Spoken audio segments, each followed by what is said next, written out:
दोस्तों, अगर आप लोग इस वाले सर्द और खुश्क मौसम में चेहरे की रंगत को लेकर के परेशान हैं, रिंकल्स नुमाया होने की वजह से परेशान हैं, तो फिर आज वाला व्लॉग आप ही के लिए।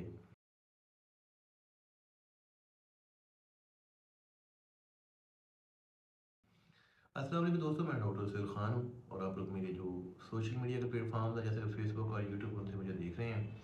तो दोस्तों, ये वाला जो मौसम होता है, सर्द मौसम, खुश्क मौसम जो है, इसके जो मौसमी असरात स्किन के ऊपर कुछ इस तरह से नुमायाँ होती हैं, जैसा कि रिंकल्स, खासकर वो बहनें, बेटियाँ, बच्चे जिनकी उम्र जो है वो अराउंड 30 होती है, लोगों वाइज वो 50 नज़र आ रहे होते हैं, वो नुमायाँ होना शुरू हो जाती हैं। और इन मौसमी असरात की वजह से चेहरे की रंगत जो होती है वो डल हो जाती है, ग्लो बिल्कुल ना होने के बराबर होती है। और इन्हीं चीज़ों को लेकर के आप लोग बहुत ज़्यादा परेशान हो रहे होते हैं और बहुत सारे बच्चे और बच्चियाँ मुझे इसी वाली प्रॉब्लम को लेकर के लिख भी रहे हैं। तो बच्चा लोग, आप लोगों ने परेशान बिल्कुल नहीं होना, क्योंकि मैं एक छोटी सी रेमेडी आप लोगों से शेयर करता हूँ और चंद प्रिकॉशनल चीज़ें जो हैं वो मैं आप पे गुज़ार करता हूँ कि आपने इनका मैक्सिमम अपनी खुराक के अंदर इस्तेमाल करते रहना है। अच्छा, ये वाला जो सर्द और खुश्क मौसम होता है, इसमें कुछ इस तरह से होता है कि जिस्म ऑलरेडी पानी की कमी का सामना कर रहा होता है, क्योंकि हमें इस वाले मौसम में प्यास कम लगती है, हम लोग पानी कम पीते हैं। और दूसरा ये हो रहा होता है कि इस सर्द मौसम की वजह से बार बार यूरिन की आदत हो रही होती है, जिस्म के अंदर पानी का कम जाना और ज़्यादा मकदार में जिस्म के अंदर से उसका इखराज होना, ये एक बहुत बड़ी वजह होती है, जिसकी वजह से स्किन जो होती है वो लूज़ हो जाती है, रिंकल्स नुमायाँ होना शुरू हो जाती हैं। स्किन की जो ग्लो होती है वो ना होने के बराबर होती है, क्योंकि स्किन लूज़ होती है और लूज़ स्किन जो होती है वो कभी भी ग्लो वाली नहीं होती, चमक वाली नहीं होती। आपने खुदा ना खास्ता अगर आपको कोई ब्लड प्रेशर टाइप की प्रॉब्लम नहीं है, तो दिन में जितनी भी बार पानी पिएँ, मसलन आप 5 बार पानी पीते हैं, 6 बार पानी पीते हैं, तो दिन में सिर्फ 2 या 3 बार पानी के अंदर आप हल्का-सा नमक ऐड कर लें।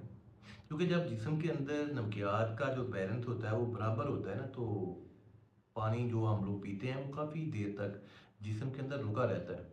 और ज़्यादा देर तक जिस्म के अंदर पानी का रुका रहना, वो हमें इस वाली प्रॉब्लम से बचाता है कि जिस्म डिहाइड्रेशन का शिकार हो।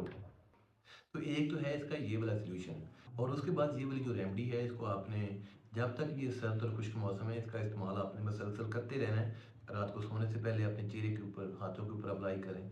सुबह उठने के बाद जब आप मुंह धोते हैं, तो फ़ौरन से अपने हाथों के ऊपर भी, चेहरे के ऊपर भी इसको अप्लाई कर लें। पहले नंबर के ऊपर आपने लेनी है एलोवेरा जेल। डिहाइड्रेशन की वजह से जो डिहाइड्रेटेड लुक होती है, ये जो एलोवेरा जेल होती है, इसके अंदर इस तरह की प्रॉपर्टीज़ होती हैं कि ये आपको हाइड्रेटेड लुक देती है, यानी कि आपकी जो स्किन की ट्यून होती है वो हाइड्रेटेड होती है। दूसरे नंबर के ऊपर जो आपने चीज़ लेनी है वो है अर्के गुलाब। अर्के गुलाब के अंदर इस तरह की प्रॉपर्टीज़ होती हैं कि ये आपकी स्किन को एक नेचुरल ट्यून देता है। और तीसरे नंबर के ऊपर जो आप लोगों ने चीज़ लेनी है वो है ग्राइसिन। ग्राइसिन जो है ये आपकी स्किन को एक मॉइस्चराइजिंग लुक देती है। तीनों चीज़ों को आप लें, यानी कि आपने एलोवेरा जेल लिया है 2 चम्मच, आपके गुलाब लिया है 4 चम्मच और ग्राइसिन ये भी आपने 2 चम्मच लेने हैं। इन तीनों चीज़ों को आप लें और किसी भी डिब्बी के अंदर डालें और अच्छे से इनको आप मिक्स करें। रूटीन बना लें जब तक ये सर्द और खुश्क मौसम है। आपने रात को सोने से पहले चेहरे को धोना है। चेहरे के ऊपर, गर्दन के ऊपर, हाथों के ऊपर, पैरों के ऊपर इसको अप्लाई करें। और इसी तरह सुबह भी जब आप उठें, चेहरे को धोएँ, चेहरे के ऊपर अप्लाई करें, गर्दन के ऊपर अप्लाई करें, हाथों के ऊपर अप्लाई करें, पैरों के ऊपर अप्लाई करें। और पानी उसका मैक्सिमम आप लोगों ने इस्तेमाल करते रहना। पानी लें या जूस लें, दिन में कम से कम 2 से 3 बार उसके अंदर हल्का-सा नमक लाज़मी ऐड करें। तो इंशाअल्लाह ताला ये वाली जो प्रॉब्लम है, इस वाले सर्द और खुश्क मौसम में स्किन की ग्लो की प्रॉब्लम है, रिंकल्स की प्रॉब्लम है, आप लोग इन प्रॉब्लम से महफूज़ रहेंगे। मुझे दें इजाज़त। अल्लाह हाफ़िज़।